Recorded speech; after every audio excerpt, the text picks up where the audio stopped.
زموږ د نننۍ خپرونې موضوع هم شیره وه. شیره یا سرخکان څه ډول ناروغي ده، ولې رامنځته کېږي، علتونه یې چې دي، نښې نښانې چې دي، او په دغه ناروغۍ باندې کوم کسان اخته کېږي، دغه ناروغي په موسم یعنې فصلونو پورې اړه لري او که نه. دا هغه مسایل دي چې انشاءالله نن به د خپرونې له میلمه سره پرې بحث کوو. دوستانو، په خپرونې کې مې را سره میلمه د انتاني ناروغیو ټرینر متخصص ډاکټر صاحب فرید الله عمري دی چې دلته ښه راغلاست او ستړي مه شوئ. ډاکټر صاحب سلام، ماشي بخیر راغلی. بسم الله الرحمن الرحیم. ډیره مننه جناب درون کمال صاحب، زه هم خپل لیکي له سلامونه لومړی تاسو ته د ملي او لرغوني تلویزیون تخنیکي همکارانو او ډیرو معززو محترمو لیدونکو ته وړاندې کوم په دې هیله باندې چې ټول روغ او جوړ اوسي او یو ښکلی سهار یې پیل کړی وي. مننه قدرمن ډاکټر صاحب، تاسو هم په چارو کې بریا او خوشحاله شوم چې موږ سره خپرونه کې میلمه یې. ډاکټر صاحب، لومړی به که څه هم په دې خپرونه کې دوه درې ځلې نور هم پرې بحث کړی، خو مهمه خبره دا ده چې د شیره یا سرخکان دا یوه ناروغي ده چې تر اوسه پورې په افغانستان کې هغه بیخي ریښې نه دي ورکې شوې، یعنې اوس هم معلومیږي او شته ده. لږ به یې تعریف کړو چې شیره او سرخکان څه ته ویل کېږي، بیا به انشاءالله په نورو ابعادو باندې هم بحث کوو. کمال صاحب یوه ډېرې ښې موضوع ته مې اشاره کړې او یوه ډېره ښه موضوع مې انتخاب کړې، ځکه په دې شپې ورځو کې واقعات ډېر شوي دي. رابو شو دلته تاسې پوښتنې په تړاو باندې چې د شري د ناروغۍ څخه هم یا په طبي اصطلاح میزل یا هم سرخکان یو لنډ تعریف لرو. وایي د شري ناروغۍ یوه حاده ساري ویروسي ناروغۍ او نړیواله روغتیایي ستونزه ده چې په دې ناروغۍ سره کېدلی شي چې لویان او ماشومان، ښځینه او نارینه اخته شي. خو بالخصوص هغه څېړنې چې شوي دي او فعلا هم لیدل کېږي، زیاتره پیښې زموږ د 5 کاله ښکته ماشومان جوړوي چې په هغه کې هم سن د 6 میاشتو څخه تر 3 کالو پورې وي، چې وروسته د هغې نه به هم په دې موضوع باندې خبرې کوو. بله ډاکټر صاحب، د شیرې اصلي لامل څه دی، ولې رامنځته کیږي؟ کمال صاحب بیا هم یوه د خلکو د ذهن پوښتنه د شیرې او په خپله باندې عامل یا سبب چې ده دا ویروس ده. دا ویروس آرنې ویروس ده که په طبي اصطلاح نور هم څه وړاندې ولاړ شو د پارامکس ویروس له کورنۍ څخه ده. لیکن بدبختانه که ووایو دغه ویروس هغه کسان چې په دې ویروس باندې اخته وي، کمال صاحب اکثر اوقات تاسو هم ورته وایي، تاسو هم خلکو ته سپارښتنې کوئ چې ګورئ هغه د مجلس آداب مراعات کوئ، کله چې ناروغ وی چې ټوخېدلی دا شان مراعات کوئ. نو کله وایي که یو کس په شري باندې اخته وي، هغه ټوخېږي یا پرنجی کوي، نو هغه افرازات چې د خولې نه جدا کېږي هغه ویروسونه د 4 ساعتو لپاره په جامو، کالیو او د سطحو د میزونو په سطحو باندې دا ویروس ژوندی پاتې کېږي. بیرته خپلې خبرې راټولوم، راځم اصل موضوع ته چې د دې شري ناروغۍ لامل یا سبب چې ده دا یو ویروس ده. ښه، په ریسک فاکټور کې کوم کسان واقع دي د دې ستونزې یا دغه ویروس؟ او کمال صاحب په د ریسک فاکتور یا په لوړ خطر کې چې واقع دي هغه کسان واقع دي چې اول چې واکسین یې نه وي کړي، دوهم هغه کسان چې هغه اندومیک ساحو ته لکه د افغانستان په اکثریت ولایتونو ته سفر کوي، نور ملکو څخه راځي، دا په لوړ خطر کې دي. دریم هغه کسان چې خپله باندې د سن د 5 کالو څخه ښکته وي. څلورم هم هغه عامله میندې چې هغه امیدواره وي، او پنځم هم هغه کسان په لوړ خطر کې دي چې په خپل کور کې د شري یا د میزل یا د سرخکان ناروغ لري. بله بله. ډاکټر صاحب، شري ناروغۍ نښې نښانې څه شی دي، هغه مهمې نښې نښانې چې څوک پوه شي چې دغه ماشوم یا دغه کس په شري ناروغۍ باندې اخته دی، او دغه نښې نښانې چې تاسو اوس وایي د نورو ناروغیو سره هم ورته والی لري او که نه؟ دقیقا کمال صاحب، دغه په شري نښې نښانې مو چې وښودلې، یعنې دا نور ناروغیو سره توپیر نه لري، اکثره مغالطه کېږي. هغه کسان، هغه خویندې یا ورونه چې په شري یا په میزل یا سرخکان باندې اخته کېږي، اول دی د تبې نه شاکي وي، یعنې تبه لري. دوهم دی زکام لري، د پوزې څخه یې اوبه راځي، او همدارنګه دی په عوامو ټکو باندې وایي چې زه په حساب باندې سرماخوردګي لرم یا ریزش لرم، دا حالت وي. دریم هم دی په جلد کې سره ټکي لیدل کېږي چې هغو ته هم دغه خپله باندې روبیلا اکثره په طبي اصطلاح ورته استفاده کېږي. او څلورم دا کسان د ستوني درد لري، او پنځم دې ترڅنګ دا کسان چې دي سترګو سوروالی لري، شپږم زړه بدوالی، اووم استفراقات، اتم هم دا کسان اسهالات لري. خو لکه څرنګه چې تاسو وویل کمال صاحب، دغه نښې نښانې که زموږ یو خور یا ورور یا یو ماشوم په کور کې پیدا کوي، دا په دې مفهوم نه ده خدا نخواسته چې دا په شري باندې اخته ده، بلکې یو لړ نورې ناروغۍ هم شتون لري چې د هغې څخه به تشخیص تفریقي شي. اول دا چې د هغه درمل چې دی کاروي کیدای شي د هغې په مقابل کې ریاکشن یا حساسیت رامنځته شوی وي، هدې سره به توپیر وشي. دوهم هم د چوبي ناروغانو سره، دریم موږ په طبي اصطلاح سکارلټ فیور ورته وایي هدې سره، او بعضې نور ویروسونه دي چې د دې سره به د شري ناروغۍ دغه نکینیکانې چې دي تشخیص تفریقي وشي، وروسته د هغې څخه دی ته باید د شري تشخیص کیښودل شي. ډېره مننه. یوه مسله مخکې هم تاسو یادونه وکړه چې په ریسک فاکټور کې د شري هغه کسان هم واقع دي چې دوی واکسین یې کړي. زه اوس راځم نه د واکسینو په تړاو یوه پوښتنه کوم. ډاکټر صاحب تاسو وویل چې د وروستیو کې د شري واقعیت هم ډېر شوي دي. اوس پوښتنه خلکو ته پیدا کېږي چې آیا د شري واکسین نه دی تطبیق شوي په ټولنه کې؟ دویمه مسله که شري تطبیق شوي وي د شري واکسین بې کیفیته دي، اغېزه نه ده کړې، که نه علت څه دی چې دغه واقعیت اوس هم رامنځته کېږي او ډېری ماشومان په شري باندې اخته کېږي؟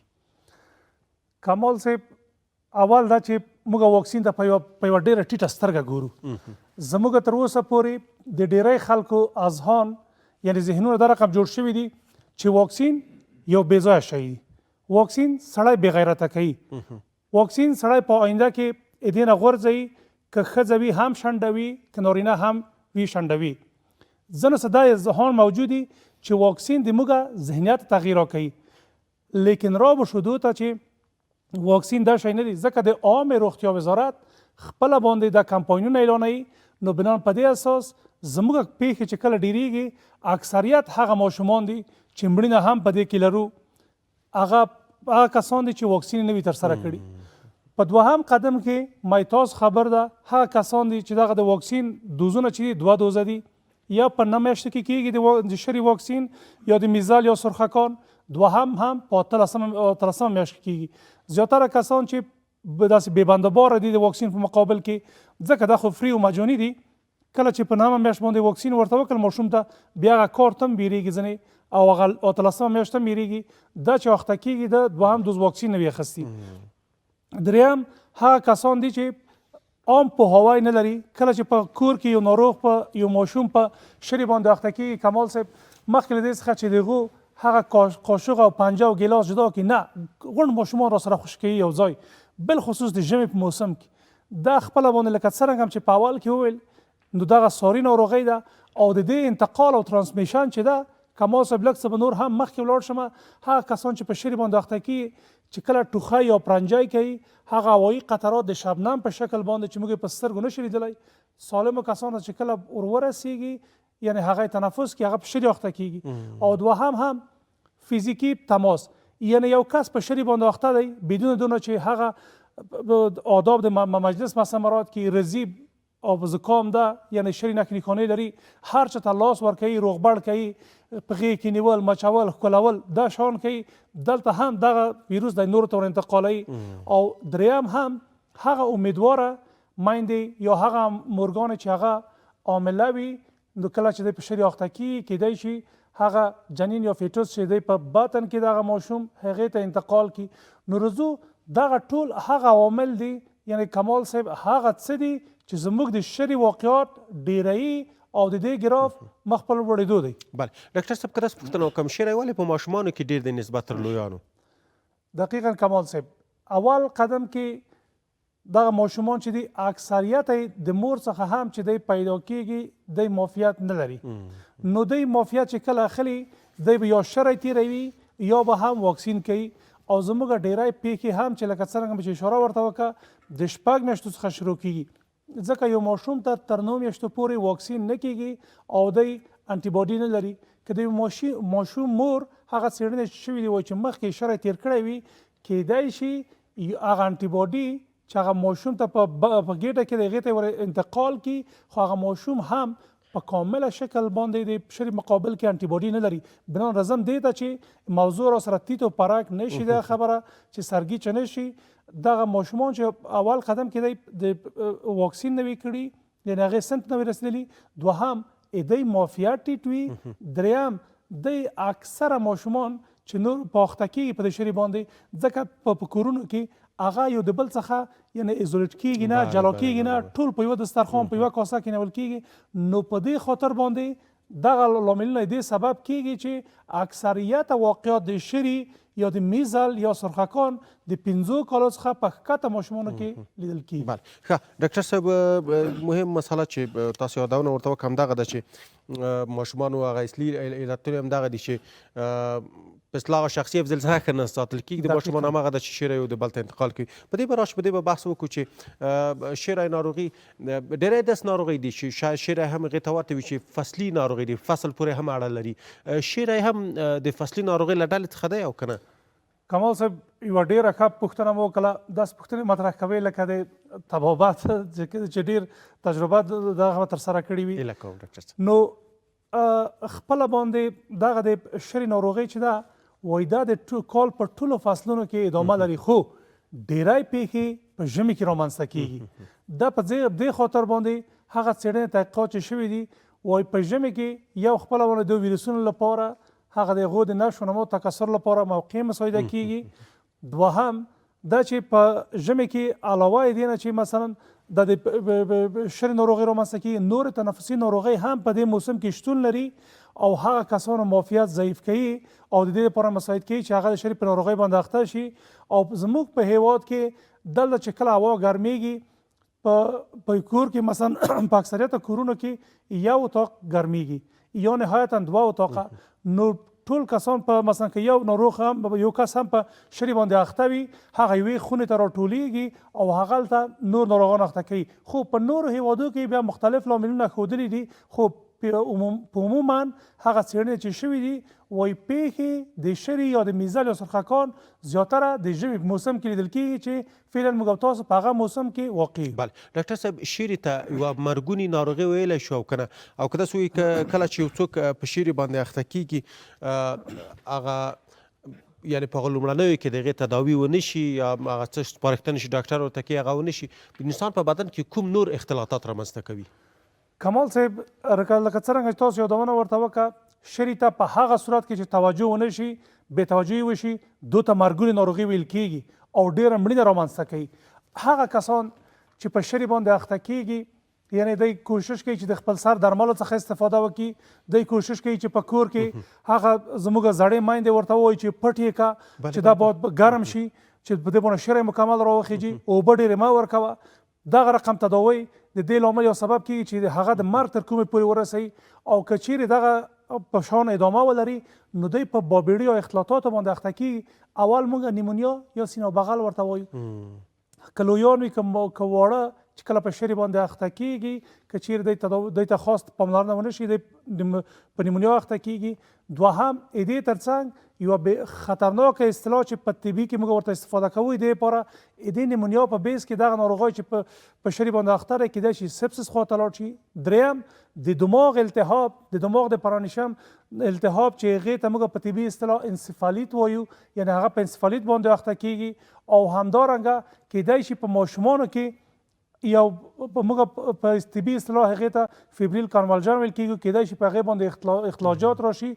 نو دې ترڅنګ دغه بابیړي او اختلاطات د دې لامل یا سبب ګرځي چې هغه ماشوم یا لوی د مرګ تر کومې پورې ورسوي. خو کمال صاحب خلک نه ډارومه یعنې خلکو ته منفي مسیجونه نه وایم. هغه محترم او معزز لیدونکي چې موږ او تاسو اوس د ملي لرغوني تلویزیون له څپو څخه ګوري که چیرې دی ته مثلا خدا نخواسته په شری باندې اخته کېږي که دی یو ماشوم وي که لوی ډېر باید کوشش وکړي چې نږدې روغتیایي مرکز ته مراجعه وکړي تر څو پورې دی درملنه په هغه اساسي او طبي شکل باندې وشي بیا وروسته له هغې څخه د هغه بابیړۍ څخه هم جلوګیري کېږي او دی هم ژر تر ژره ښه کېږي او هغه نور فامیل به هم انشاءالله په امن پاتې کېږي. بله ډېره مننه ډاکټر صاحب که څه هم تاسو لږ یادونه ورته وکړه ځینې کورنیو تداویو یا درملنو ته معمولا په افغانستان کې ځینې ناروغۍ دي چې مخکې له دې ډاکټره پورې ورسېږي هغه خپله کورنۍ پرې تداوی پیلوي. ما داسې اورېدلي وو یو ځای کې وي چې یو څوک په شری اخته شي خصوصا معمول تاسو یادونه وکړه شری په یخو موسم کې ډېر رامنځته کېږي. مخکې د لایل وویل دوی به په چکه باندې ټول ماشوم لړلو یا د دې څنګه دومره ګرم ساتل چې هغه ماشوم تنفس نشي کولی یا دې ته ورته نور هم دغسې کورني درمل دي یا د دې تداوی دي چې ترسره کېږي. دغسې تداوی په ځای دې فایده وي که څومره تاوان رسوي ډاکټر صاحب؟ د کمال صاحب دا دې په ځای باندې چې دی ته ګټه ورسوي دی ته د شری دپاره که کومه خاص انتیبیوتیک شتون نه لري لیکن دغه رقم تداوی هغه ثانوي انتانات ته زمینه مساعدوي. موږ په طبي اصطلاح هغې ته سکنډري انفیکشن وایو، هغې ته زمینه مساعدوي او نور انتانات هم هلته مداخله کوي. لکه تاسو چې وویل چې کوم کسان زموږ ته مراجعه کوي چې په شري باندې اخته وي، نو علاوه دې نه چې هغه د موږ هغه تداوی ته یا درملنې ته درناوی وکړي، هغه وایي چې ډاکټره دا څه شروع کړي دي وروره، موږ به یو مال حلال کوي که هغه به وزه به وه یا پسه به وه یا به مثلا سیرلی وه، د هغې په پوست کې به ماشوم تاو کړه او وروسته د هغې نه شرې ښه کېدله، موږ به وروره په کلک لمڅي کې تاو کړه، موږ به هغه په چکه باندې کړه. زه ورته چې د خدای مسلمانه شفا ورکوونکی الله پاک دی، تا د هغه انسان سره ظلم کړی ده، ته که چیرې د هغې سره کومک نشي کولی نو هغه خو ما تخریبوه. نو که چیرې هغه مثلا صحیح تداوي کولی نشي، نږدې روغتیایي مرکز ته نشي بولی، لیکن د خپل سر درملو څخه خو ډډه وکړه. په کلي کې به چې کومه مشره مور وه یا مشره بیبي حاجي به وه یا مشره سپین ږیری به وه، هغې به ورغی، هغوی به هم په ټنډه باندې لاس کېښود چې دا کار ورته وکړه، دا ښه کېږي. تر اوسه پورې دغه فرهنګ پاتې ده. نو زه خپلو هېوادوالو ته کمال صاحب دا وایم چې خدا نخواسته که چیرې ستاسو ماشوم یا په لویانو کې یو کس په شري باندې اخته کېږي، تاسو کوشش وکړئ خپل سر درمل مه کاروئ، د خپل ځان ډاکټر په خپله مه اوسئ، د بې ځایه د بې فرهنګونو څخه استفاده مه ورته کوئ. حداقل یا په هر لرې ولسوالۍ کې چې موقعیت لرئ که هغه روغتیایي مرکز ته ورشئ، زه فکر کوم چې هغه ډاکټر که چیرې تاسو ته کوم خاص تداوي کوم خاص انتیبیوتیک درنه کړي، تاسو ته به ډېره ښه مشوره درکړي چې تاسو هغه د شري په ناروغۍ اخته یې، هغه به انشاءالله ژر تر ژره ښه کېږي او د بهبودۍ خواته به ځي. او که چیرې تاسو مثلا بیا هم مغه د پخواني توابات ته ځئ، خپل سر محلي، بیا نو به د دې په انتظار اوسئ چې هغه به نور انتاناتو به هم د هغې په د شري سره یو ځای مداخله کړې وي او هغه ناروغ به خدا نخواسته وخیم حالته او بالاخره د مرګ تر کومې پورې رسوي.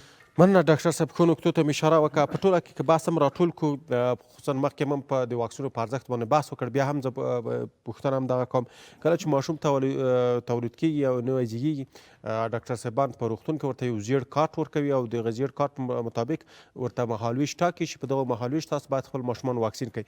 دا څومره اړین او مهم دی او د دې تر څنګ هغه وقایوي لارې چارې څه دي چې تر څو دغه ناروغي ډېر انتشار یا پراختیا ونه مومي؟ کمال صاحب، دغه زیړ کارت چې دی دغه د ماشوم دپاره، هغه بالخصوص هغه ماشوم چې نوی زیږېدلی وي، د هغې دپاره سرنوشت ساز دی. د هغې دپاره په هغې کې یوازې د شري واکسین نه بلکې تقریبا 8 ډوله نور واکسینونه هم په هغه کې شتون لري. لیکن هغه مخکې شپو کې یو ناروغ موږ ته مراجعه کړې وه، بیا موږ ورته ویل چې تاسو په واکسین ورته کړي وي، سر مې خلاص نه شوله، ما هغه ژیړ کارت واکسین مو ورته مکمل کړي دي، غم موږ ژیړ کارت جوړ کړی چې هغه ورک شوی وه، موږ پس د هغه نه دا ماشوم نه ده بولی. نو بنا په دې اساس باندې په هغه کارت کې هغه میاشتني واکسین له د عامه روغتیا وزارت خوا چې د عامه روغتیا محترم وزارت چې هغه ورته توضیح کړی دی چې مختلف ځایو کې د هغې خپله باندې واکسیناسیون هغه بخشونه شتون لري، په هغه کې هغه واکسین ډېر د مهالویش له مخې ډېر منظم ورته ورکول کېږي. نو ډېر دی باید کوشش وکړي چې هغه زیړ کارت ورک نه کړي، د هغې مطابق هغه خپل ماشوم باید واکسین کړي. دوهم هم که چیرې بیا هم د دې سره سره کمال صاحب یو شی بیا هم اشاره کول غواړم چې هغه کسان چې واکسین یې کړي وي که بیا هم په شري باندې اخته کېږي، کېدلی شي چې اخته شي خو شدت به دومره زیات نه وي، سرعت به دومره زیات نه وي، یعنی کېدای شي د یو زکام یا د یو عادي ریزش په شکل باندې دغه ناروغۍ په دې باندې تیره شي. بنان په دې اساس باندې موږ باید هغه زیړ کارت چې د عامې روغتیا محترم وزارت موږ ته راکوي په وړیا توګه یې راکوي، په مجاني او فري توګه یې راکوي، هغې ته باید درناوی وکړو، واکسین یې ترسره کړو، د خپل سر درملو څخه باید ډډه وکړو. نو که دغه کار نه وکړو کمال صاحب، دا نه یوازې چې خپل ځان مو وقایه کړی وي، خپل ماشومان مو وقایه کړی وي، بلکې خپله کورنۍ او نوره جامعه به هم د دو ساري ناروغیو له شر څخه ساتو. ډېره مننه د انتاني ناروغیو ټرینر متخصص ډاکټر صاحب فرید الله عمري چې زموږ سره خپرونه کې ګډون وکړ، تاسو په چارو کې بریا وغواړم. جناب درود کمال صاحب، ستاسو څخه هم نړۍ مننه چې همیشه د خپلو هېوادوالو لپاره ډېرې ښې او ښکلې موضوعګانې انتخابوئ. مننه. خوشحاله اوسئ. مننه.